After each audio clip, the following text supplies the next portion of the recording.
Okay, so in this video we're going to talk about direct proofs, and I've got on the screen a couple of important definitions that we're going to need as we work an example of doing a direct proof. And the first one is the definition of what it means for an integer to be even, and the second one is the definition of what it means for an integer to be odd.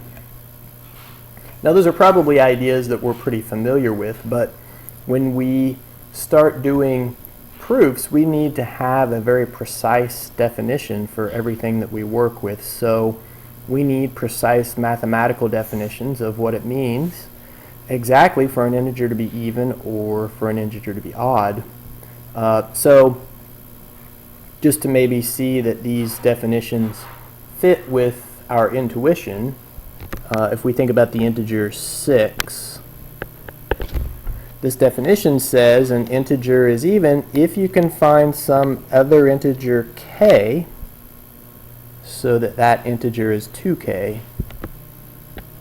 And so 6 has to be equal to 2 times some integer k, and I don't think it's too difficult to see that that integer would be 3, right? So if we can find the existence of some integer k so that 2 times that number gives us the integer, then we call that integer even.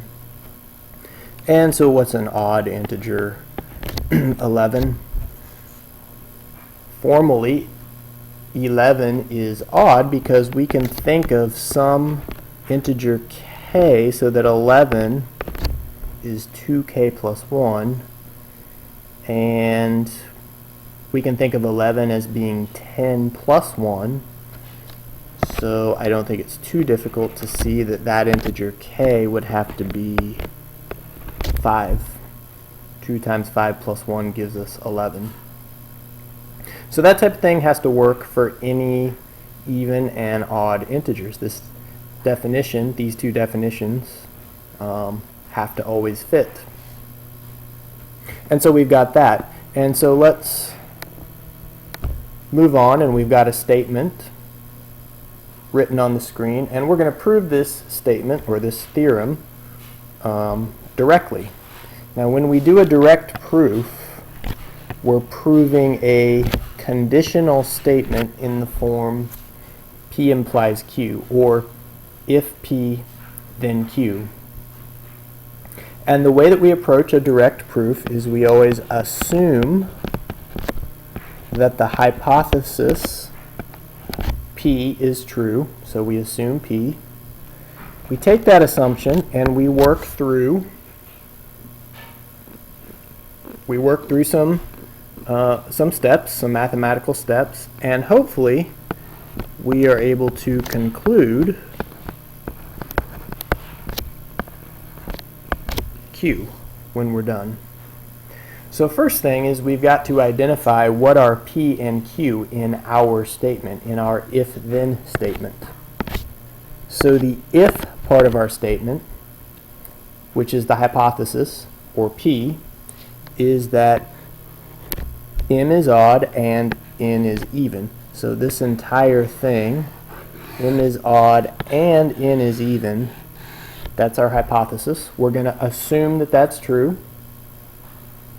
We're going to work through a few steps, given that those two things are true, and hopefully conclude Q, which is that M plus N is odd. Right, so this guy is P, we're going to assume that, and we want to take P and work towards Q. Now, let's maybe just do some scratch work. This isn't going to be pretty, but I'm just going to scratch through, make some scribbles, right, that might not be very organized, but if I make the assumption that P is true, that means that I've got M is an odd integer, right? We're told that M and N are integers.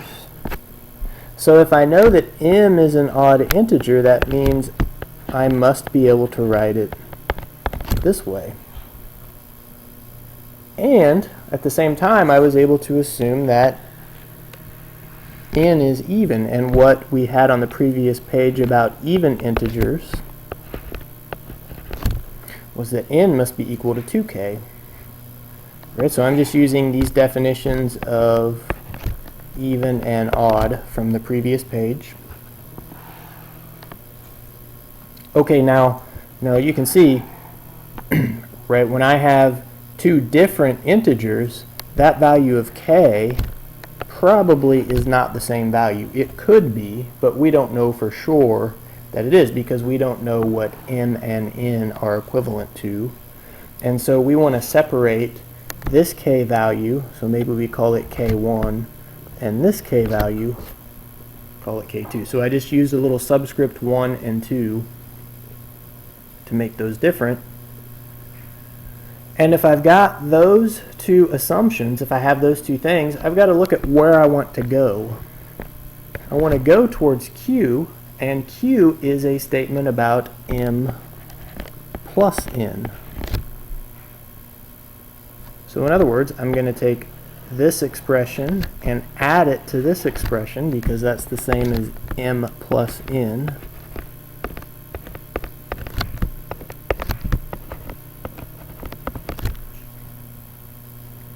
And what I've got to be able to show is that m plus n is odd. So can I rearrange and show that this is odd? If it's odd, I must be able to put it in this form, 2 times some integer plus 1. Well, if I put 2k1 and 2k2 together, then I would have plus 1 at the end.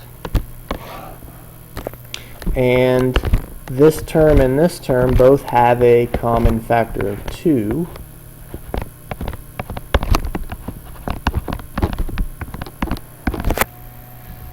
And so what I've got is that m plus n is equivalent to 2 times, if I take an integer k1 and add it to another integer k2, that's just some new integer.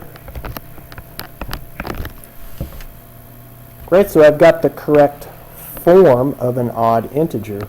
Right, from the definition, the form of 2 times an integer plus 1 is odd. Okay, so this is all messy. This is my scratch work, but this tells me where I need to go with my proof. So now I'm actually going to write the proof out. I'm going to write it out step by step so that it's clear, so that somebody reading it understands exactly what's going on. So let's write the proof. Right, we're going to assume P. I'm going to assume that m is an odd integer and n is an even integer.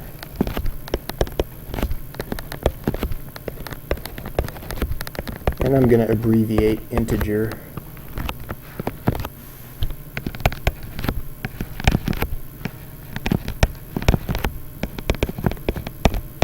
And I probably should use the word and here just so that's clear. If we're talking about being clear, I suppose I should make every word clear. I'm just going to abbreviate integer in the interest of time so I can get this video completed. Right, but there's our assumption. Right, what we were able to take from that assumption were these two ideas. Right, so we can say from that, then there exists integers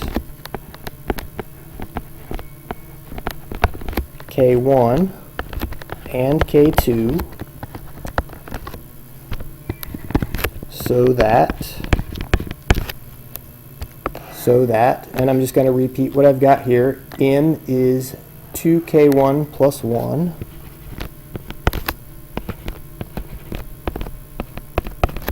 and n is 2k2. Right, that's taking what I learned from my assumption. Okay, so that's stated clearly. All right, now we want to go and look at what happens with m plus n.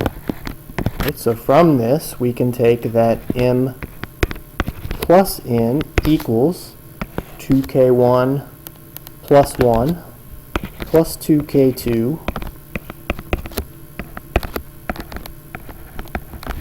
and now I'm just repeating the steps of my scratch work.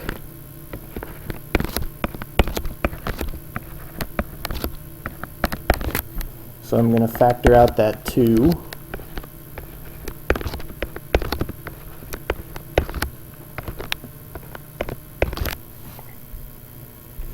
And that's far enough. Somebody reading this proof should be able to understand that k1 plus k2 is an integer. So we've taken m plus n and put it in the form of an odd integer. And we just want to be clear and state our conclusion. Therefore, m plus n is odd. So, see, there was a little bit of difference between just scratching out what I did algebraically, right? I just did that to give myself an idea of where to go, and actually writing the proof, right? So what I have here on this page would be something that you would want to submit if you were turning this in to be graded. You probably wouldn't want to submit this because this is just your scratch work. And so that completes the direct proof of our given theorem.